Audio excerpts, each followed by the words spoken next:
Hello everyone, welcome to this second lecture of entomology on my YouTube channel Go for Agriculture। तो guys हमने जो entomology का first lecture था उसमें हमने बहुत सारी चीज़ें पढ़ी थी जो कि एंटोमोलॉजी के बेसिक्स में आती हैं। जैसे पूरे एनिमल किंगडम में इंसेक्ट्स को हम कहाँ प्लेस करते हैं, ठीक है, उनका पोजीशन कहाँ है। तो आज के इस लेक्चर में हम ये पढ़ेंगे कि इंसेक्ट्स का एक्सोस्केलेटन यानी बॉडी वॉल किस चीज़ से बना होता है और उसके कैरेक्टर्स के बारे में। दूसरा, हम इंसेक्ट्स के एंडोस्केलेटन के बारे में पढ़ेंगे। एंडोस्केलेटन क्या होता है, जैसे ह्यूमंस के केस में जो एंडोस्केलेटन होता है जो बॉडी को अंदर से सपोर्ट करता है वो क्या होता है, बोन्स होता है। वैसे इंसेक्ट्स के केस में जो बॉडी के अंदर बोन्स तो होता नहीं है, तो वो किस चीज़ से सपोर्टिंग होता है, जो एक्सोस्केलेटन होता है यानी बॉडी वॉल होता है वही इन्वेड कर जाता है अंदर की तरफ। ठीक है, तो इनके हम बारे में आज पढ़ने वाले हैं। तो स्टार्ट करते हैं फिर आज के लेक्चर को। तो सबसे पहला जो हमारा पॉइंट है इसमें वो है इंसेक्ट्स बॉडी वॉल, ठीक है, यानी एक्सोस्केलेटन। इसको दूसरे वर्ड में हम क्या बोलते हैं, इंटेग्यूमेंट्स भी कहते हैं। ठीक है, जैसे कोई भी एनिमल है वो उसमें जो उसका जो ग्रोथ है वो 3 तरह के सेल से होता है। ठीक है, या तो एंडोडर्मल सेल्स, या तो मेसोडर्मल, या फिर एक्टोडर्मल। तो इंसेक्ट का जो बॉडी वॉल है वो एक्टोडर्मल इन ऑरिजिन होता है। ये जो एक्सोस्केलेटन होता है इसका कुछ कैरेक्टर है। ठीक है, मेन तो हमने क्या जाना कि एक्सोस्केलेटन क्या करता है, बाहर से सपोर्ट करता है, तो इसका प्रोटेक्टिव फंक्शन भी है। ठीक है, ये प्रोटेक्टिव फंक्शन में अगर हम चीज़ें देखें तो इसके कैरेक्टर्स क्या क्या आएंगे। जो एक्सोस्केलेटन होता है वो बहुत ज़्यादा रिजिड होता है। ठीक है, बॉडी को फ्लेक्सिबल बनाता है, लाइट वेट होता है। इससे इंसेक्ट को क्या होता है, इसका बॉडी जो इंसेक्ट का होता है वो हल्का ही रहता है, इनको उड़ने में कोई दिक्कत नहीं होता है। बहुत स्ट्रॉन्ग होता है यानी इसका प्रोटेक्टिव फीचर हो गया। और इंसेक्ट्स के बॉडी ऑर्गन के हिसाब से ये क्या हो जाता है, मॉडिफाई हो जाता है, यानी लेग पे भी वो चीज़ें होंगी। ठीक है, उनका जो सेंट्रल पार्ट थोरैक्स होगा वहाँ पे भी ये चीज़ें होंगी। तो बॉडी के डिफरेंट डिफरेंट पार्ट्स में जाके ये इनका शेप जो हो जाता है मॉडिफाई हो जाता है।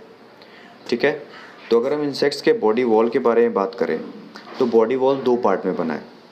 पहला नॉन सेल्यूलर जो बाहर की तरफ होता है, ठीक है, जिसको हम लोग क्या कहते हैं, क्यूटिकल कहते हैं। और दूसरा अंदर की तरफ यानी जो नॉन सेल्यूलर है उसके नीचे होता है। ठीक है, बाहर से हम अंदर की तरफ देखेंगे तो बाहर सबसे बाहर होगा नॉन सेल्यूलर और उसके अंदर होगा सेल्यूलर लेयर, जिसको हम लोग क्या कहते हैं, एपिडर्मिस। तो नॉन सेल्यूलर और सेल्यूलर का मतलब क्या होता है, नॉन सेल्यूलर मतलब वहाँ पे होता है कि उनका जो बॉडी लिम्फ है यानी जो बॉडी फ्लूइड है वो डायरेक्ट कांटेक्ट में नहीं होता है। ठीक है, ऐसे सेल्स या फिर ऐसा पार्ट नॉन सेलुलर तब कहलाएगा जब उनका जो बॉडी फ्लूइड है उनसे डायरेक्ट कांटेक्ट में नहीं हो। ठीक है, और जो सेलुलर लेयर होता है जो कि एपिडर्मिस है वो बॉडी लिम्फ के यानी उनका जो फ्लूइड है, बॉडी फ्लूइड है, उनके कांटेक्ट में होता है।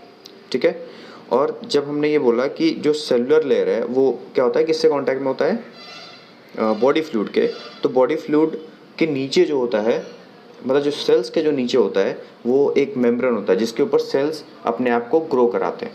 ठीक है, यानी हम कह सकते हैं कि बेसमेंट मेम्ब्रेन एक जो है प्लेटफॉर्म देता है सेल्स को, सेलुलर लेयर को ग्रोथ करने का। ठीक है, तो अगर हम ऑर्डर देखें तो सबसे नीचे हो गया बेसमेंट मेम्ब्रेन, उसके ऊपर सेलुलर लेयर और उसके ऊपर नॉन सेलुलर लेयर। यानी अगर मैं बोलूँ तो बेसमेंट मेम्ब्रेन हो गया, बेसमेंट मेम्ब्रेन के नीचे क्या होता है, उनका बॉडी फ्लूइड रन करता रहता है जिसमें न्यूट्रिशन होता है। ठीक है, उसके ऊपर क्या हो जाएगा, सेलुलर लेयर यानी एपिडर्मिस, और उसके ऊपर क्या हो जाएगा, क्यूटिकल यानी नॉन सेलुलर लेयर।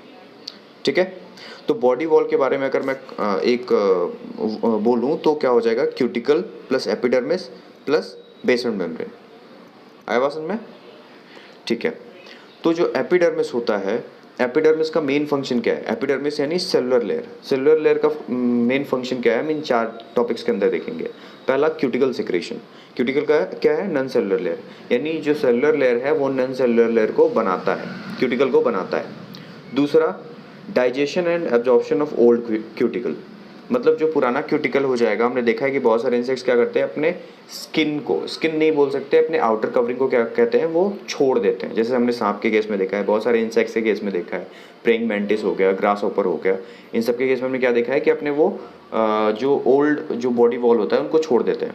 तो जो छोड़ देते हैं तो उनको डाइजेस्ट करना पड़ता होगा, डीअटैच करना पड़ता होगा बॉडी वॉल से, तो ये भी फंक्शन किसका है, एपिडर्मिस का है। थर्ड, वुंड रिपेयरिंग, अगर उनका कोई भी टिश्यू टूट जाता है, फट जाता है, कुछ भी, ठीक है, घाव हो जाता है उनके बॉडी में, ठीक है, तो उसको रिपेयर करने का भी काम क्या होता है, एपिडर्मिस का होता है। और लास्ट जो है, गिव्स सरफेस लुक। सिंपल सा बात है कि क्या है, आउटर बॉडी है और आउटर सेल्स है, तो ये बॉडी को एक शेप देते हैं। ठीक है। तो चार चीज़ें यहाँ पे है कि एपिडर्मिस क्या है, पहला क्यूटिकल का सिक्रेशन करता है यानी जो नॉन सेलुलर लेयर है उसका, दूसरा digestion and absorption of old cuticle, third wound repairing, and चौथा जो है गिव सरफेस लुक यानी कह सकते हैं कि सरफेस को फॉर्म करता है। अब हम बात करें क्यूटिकल के बारे में, हम पहले पढ़ेंगे किसके बारे में, क्यूटिकल के बारे में, जो कि नॉन सेलुलर लेयर है।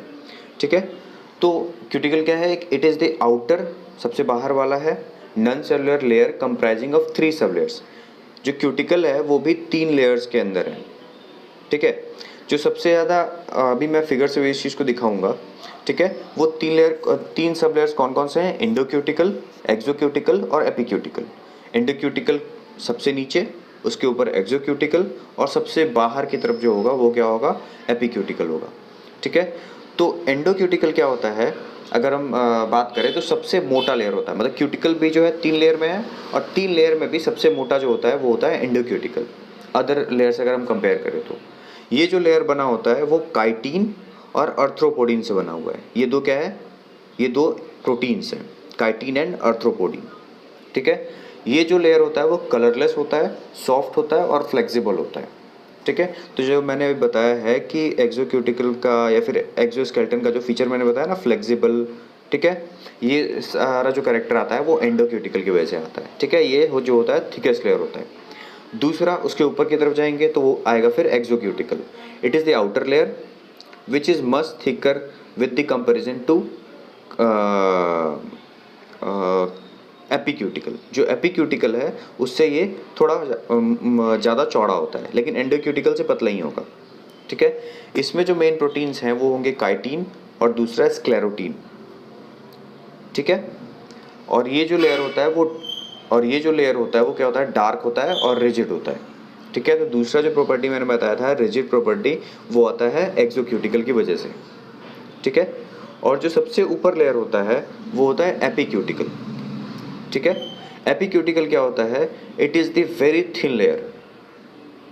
ठीक है, इसमें पोर कैनाल्स पाए जाते हैं। पोर कैनाल्स का मतलब क्या हुआ, इसमें छेद पाए जाते हैं जिनमें से केमिकल रिलीज आउट होता है। जो सेलुलर लेयर है नीचे, ठीक है, वो जो बनाएगा, जो भी एंजाइम बनाएगा या फिर किसी चीज़ का सिक्रेशन करेगा, वो इन्हीं पोर्स की वजह से बाहर आते हैं। ठीक है, जिसकी वजह से जो हमारा एपिक्यूटिकल है वो आगे जाके डिपॉजिट होता है। अब जो नेक्स्ट है वो है, इनके हम डायग्राम को देख लेते हैं कि इनका अरेंजमेंट कैसे है जो इंसेक्ट बॉडी वॉल है उसमें। ठीक है, तो ये रहा इसका डायग्राम। अगर हम नीचे से अगर ध्यान दें तो नीचे से मैंने सबसे क्या बताया था, सेलुलर लेयर होता है। ठीक है, सेलुलर लेयर को हम लोग क्या बोलते हैं, एपिडर्मिस। ये रहा जो इसके सेल्स हैं। ठीक है, उसके ऊपर हम जाएंगे तो क्या आएगा, इंडोक्यूटिकल जो थिकेस्ट लेयर होता है, और उसके बारे में मैंने क्या बताया, लाइट कलर। ठीक है, उसके ऊपर क्या होता है, एक्सोक्यूटिकल जो इससे थोड़ा सा पतला होता है, और ये हो जाता है डार्क और रिजिड। और सबसे ऊपर जो पतला सा लेयर है वो क्या हो जाता है, एपिक्यूटिकल। इसमें क्या बताया गया, पोर कैनाल्स होता है, और यही पोर कैनाल्स जो है वो अंदर ये जो सेल्स हैं इनका सिक्रेशन को क्या ले जाता है, बाहर की तरफ ले जाता है, और बाहर एपिक्यूटिकल का फॉर्मेशन जो होता है वो इसी एंजाइम्स जो यहाँ से सिक्रीट होकर बाहर निकलता है इस पे होता है। ठीक है, तो ऑर्डर याद रखना, सबसे नीचे जो होगा, देखो ये जो सेल लेयर है इसके नीचे आएगा बेसमेंट मेम्ब्रेन, ये जो डर्मल ग्लैंड जहाँ लिखा हुआ है, फिर आएगा सेलुलर लेयर, उसके ऊपर अगर हम जाएंगे तो क्या आएगा, इंडोक्यूटिकल, फिर एक्सोक्यूटिकल और फिर एपिक्यूटिकल। और ये जो पतला सा जो लेयर है एपिक्यूटिकल, इसमें भी 5 पार्ट होते हैं। ठीक है, इनका अलग अलग कैरेक्टर है। अब देखो मैंने क्या बताया कि जो क्यूटिकल लेयर है वो 3 सब लेयर्स में बने होते हैं, इंडोक्यूटिकल, एक्सोक्यूटिकल और एपिक्यूटिकल। तो इंडोक्यूटिकल के बारे में मैंने बता दिया, एक्सोक्यूटिकल बता दिया, और थर्ड है एपिक्यूटिकल। एपिक्यूटिकल 5 लेयर्स में फिर डिवाइडेड है। ठीक है, सबसे इनर वैक्स लेयर होता है, ठीक है, जिसमें वैक्स फिलामेंट बोलेंगे। उसके ऊपर अगर हम जाएंगे तो आउटर लेयर होता है, उसके ऊपर जाएंगे तो क्यूटिकुलिन होता है, ठीक है, जो नॉन काइटिनस होता है। उसके ऊपर जाएंगे वैक्स लेयर, और सबसे बाहर जो लेयर होता है सीमेंट लेयर होता है। सबका अलग अलग क्या है, कैरेक्टर है। हम उतना डीप में नहीं जाएंगे, उतना इंपॉर्टेंट नहीं है, लेकिन इंपॉर्टेंट बात जो है वो क्या है, सबसे आउटर मोस्ट लेयर क्या होता है, सीमेंट लेयर। उसके अंदर जो है वैक्स लेयर है, उसका फीचर क्या है, वैक्स लेयर जो है क्यूटिकुलिन लेयर को सीमेंट लेयर से अटैच करता है। ठीक है, और फिर ऊपर में जो है आउटर और इनर लेयर। तो देखो अभी मैंने कुछ प्रोटीन्स के नाम बताए थे, जैसे काइटिन, अर्थ्रोपोडीन, स्क्लेरोटीन, ठीक है, इनके फंक्शंस को देख लेते हैं। जो काइटिन है मेन कंपोनेंट होता है क्यूटिकल का, जो एक पॉलीमर है NAG, एन एसिटाइल ग्लूकोजामाइन का, ठीक है। इट इज़ वाटर इनसॉल्युबल, ठीक है। इसीलिए बॉडी का जो इंसेक्ट का जो बॉडी होता है वो क्या होता है, बाहर से चमकता होता है, जो कि हमें ऐसा एक लगता है कि ऑयल का एक लेयर फॉर्म है बाहर में। वो मेन जो कंपोनेंट होता है वो होता है काइटिन का। दूसरा होता है आर्थ्रोपोडीन, ये एक सर्कुलर प्रोटीन लेयर है जो कि वाटर में सॉल्युबल होता है। जो काइटिन था वो क्या था, इनसॉल्युबल था, और दूसरा जो आर्थ्रोपोडीन है वो क्या है, सॉल्युबल है। थर्ड है स्क्लेरोटीन, ये भी एक सर्कुलर प्रोटीन है जो कि वाटर इनसॉल्युबल होता है। और लास्ट है रेजिलिन, ये भी एक सर्कुलर प्रोटीन है, it is the elastic protein, ठीक है। ये जो है क्यूटिकल को क्या करता है, इलास्टिक नेचर देता है। So it is responsible for the flexibility of sclerites. अभी मैं स्क्लेरेट्स के बारे में हमने लास्ट वीडियो में बात करी थी, और मैं बता देता हूँ स्क्लेरेट्स क्या होता है कि जो एक्सोस्केलेटन है उसके डिफरेंट पार्ट्स को हम लोग स्क्लेरेट्स बोलते हैं। अगर वो बॉडी जो इंसेक्ट का बॉडी उसके वेंट्रल साइड होगा तो उसको हम लोग कुछ और बोलेंगे, और अगर डॉर्सल साइड होगा तो उसको कुछ और बोलेंगे, ठीक है। तो अभी हम इसके बारे में और भी डिटेल आगे पढ़ेंगे। एग्जाम्पल रेजिलिन कहाँ कहाँ होता है, जैसे विंग्स के, जो इंसेक्ट का जो विंग है वहाँ पे ऐसे फ्लेक्सिबल प्रोटीन्स का फंक्शन होता है, ठीक है। विंग्स को बार बार ओपन करना, क्लोज करना वहाँ पे, ठीक है। अगला जो हमारा टॉपिक है वो है इंडोस्केलेटन। इंडोस्केलेटन क्या है, जो बॉडी को अंदर से सपोर्ट करे, ठीक है। तो इसका अदर फंक्शन क्या है, ये मसल्स अटैचमेंट में हेल्प करता है। जो इंसेक्ट का जो मसल है उसको अटैच होने में, जैसे हमारे बोन्स पे मसल अटैच होता है वैसे इनके इंडोस्केलेटन में क्या होता है, ये जो इंडोस्केलेटन है इसका इसी पे मसल अटैच होता है, ठीक है। ये circular growth of body wall में हेल्प करता है। तो इंडोस्केलेटन भी दो तरीके का हो सकता है, एक हॉलो और दूसरा सॉलिड। अगर हॉलो इंडोस्केलेटन हुआ तो उसको हम लोग क्या बोलेंगे, एपोडिमी, और अगर सॉलिड हुआ तो इसको क्या बोलेंगे, एपोफाइसिस। ये दो वर्ड याद रखना, एपोडिमी और एपोफाइसिस। अगर हॉलो हुआ तो एपोडिमी और सॉलिड हुआ तो एपोफाइसिस। अगला आता है क्यूटिकुलर अपेंडेजेस, मतलब बॉडी का जो अपेंडेज है, अपेंडेज मतलब एक्स्ट्रा ग्रोथ, वो कौन कौन से हैं, तो वो भी दो तरीके के होते हैं, नॉन सेल्यूलर और दूसरा सेल्यूलर। नॉन सेल्यूलर मतलब क्या हो गया, नो एपिडर्मल एसोसिएशन, मतलब उसके ऊपर एपिडर्मिस होगा ही नहीं। जैसे थॉर्न, इंसेक्ट, किसी किसी इंसेक्ट्स में क्या होता है, थॉर्न होता है, तो नॉन सेल्यूलर होता है, ठीक है, उसमें कोई बॉडी फ्लूइड नहीं आएगा। और दूसरा सेल्यूलर होता है जिसमें एपिडर्मल एसोसिएशन होता है, यानी एपिडर्मल सेल्स होते हैं, ठीक है। तो मेन पढ़ेंगे यूनिसेलुलर और मल्टीसेलुलर के बारे में, मतलब जो सेलुलर लेयर है उसमें हम लोग पढ़ेंगे यूनिसेलुलर और मल्टीसेलुलर लेयर के बारे में। तो यूनिसेलुलर लेयर क्या होगा, जैसे एग्जांपल बॉडी हेयर्स फ्लाइज के केस में, स्केल्स बटरफ्लाइज के केस में, और सीटा आगे हम लोग थोड़ा सा इसके बारे में डिटेल पढ़ेंगे। सीटा क्या होता है, हेयर लाइक स्ट्रक्चर होता है, यानी हेयर लाइक आउटग्रोथ होता है इंसेक्ट बॉडी पे, ठीक है। तो ये जो है यूनिसेलुलर लेयर के एग्जाम्पल है, ठीक है। दूसरा मल्टी सेलुलर लेयर क्या हो जाएगा, स्पर और स्पाइंस। स्पर क्या होता है, मूवेबल पार्ट होता है, अपेंडेज होता है इंसेक्ट का, और स्पाइन जो होता है इमूवेबल होता है। Till then stay tune. इस तरह के और लेक्चर्स के लिए आप मेरे यूट्यूब चैनल को सब्सक्राइब कर सकते हैं, गो फॉर एग्रीकल्चर। और किसी को भी इस लेक्चर के बारे में कोई डाउट है, कुछ पूछना है, तो मेरे इंस्टाग्राम चैनल पे आके मुझसे पूछ सकता है। और इस लेक्चर की जो PDF है या फिर PPT है वो आपको नीचे दिए गए लिंक पे मिल सकती है। थैंक यू, मिलते हैं नेक्स्ट लेक्चर में।